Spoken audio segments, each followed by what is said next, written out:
I absolutely love the Great Falls community. I mean, from the moment I moved here, I fell in love with it. It matters, right? People matter here to each other on a personal level, and I've just never experienced anything like it.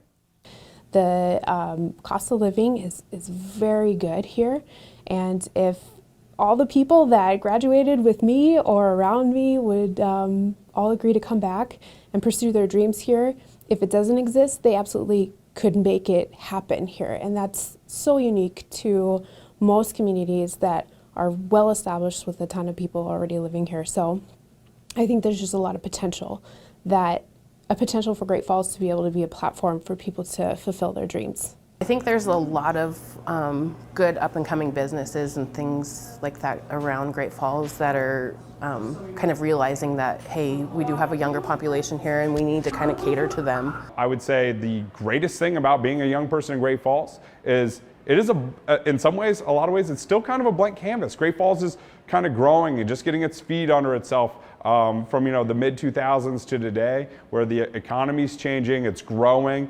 We obviously need a lot more humans here, which would help with that growth a good bit. But there's great companies doing amazing things, and they need young, talented people. And if you're a young person in Great Falls, it's what you want to make it.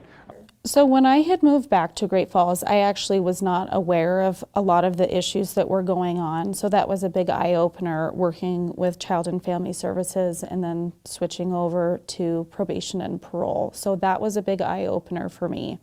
A lot of the same clientele, but a lot of the same issues, drugs and alcohol, a lot of crimes here in Great Falls. What is most challenging, I would say, is a lack of coping skills.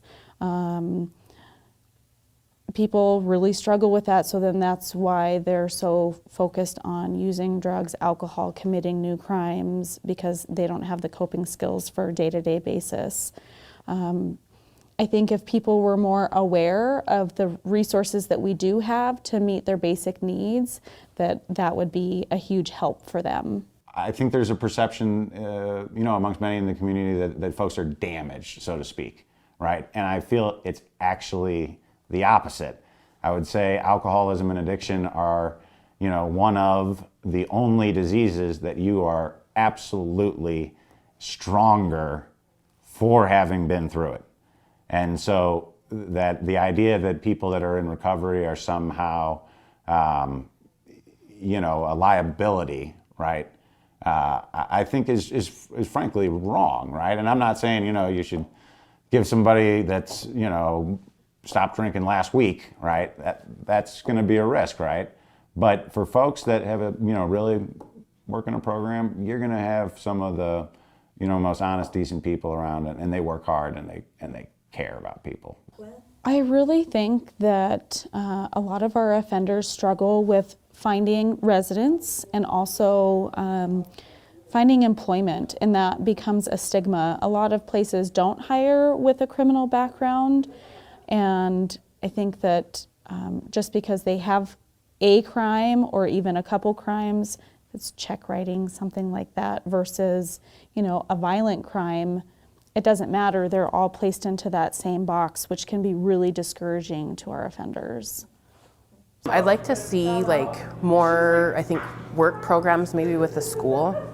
I think that would be good if we did even a hands-on, a coffee class or a floral design class or something for students, just to kind of have a positive reinforcement and have a positive outlet for something to do. Even a work program where they come and learn how to do basic things like dust, sweep, mop, clean buckets, stuff like that. It's, just simple things like that. What I would like to emphasize on Great Falls, right, is among the business community, right, is I do think we have a competitive advantage over a lot of other places due to the low cost of living, and that we have big hospitals, right? We have good schools, we have the colleges, right? And so to go look to businesses, especially in ag, right? I mean, I think that with, you know, our backyard stretching out, you know, to huge ranching and farming areas, of, you know, going and trying to get a big agribusiness and say, you know, why not Great Falls, right? We've got enough flights to places, you can get anywhere relatively quickly. You know, you've got your folks in, you know, Chicago. Why don't you move them out here, right? You can, you know, cut their cost of living and, you know, down to a third, right? Nicer place to raise a family.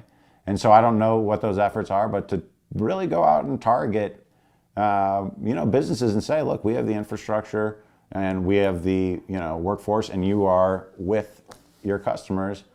What, you know, what's the holdup, right? What can we do to make that right for you? Because we all know at the end of the day, a thriving community has to have a thriving economy underlying it.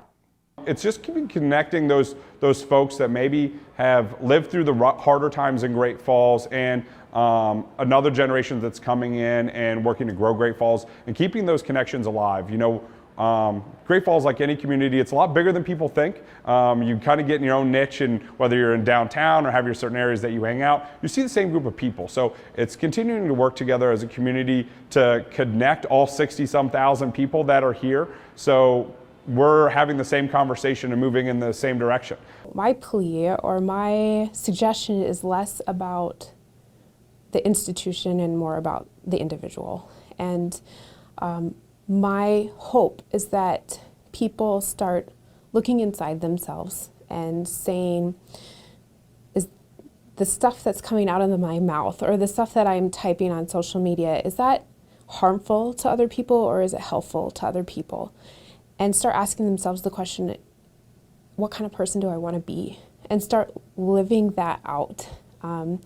It's so easy these days to hide behind social media and be a troll or whatever, you know, however we're labeling these people these days. But to say just really hurtful things about our community, really hurtful things about people who are living here, and they think that it has no trickle-down effect. And it does. It really does. It creates a mindset that is negative, and it focuses on the wrong things.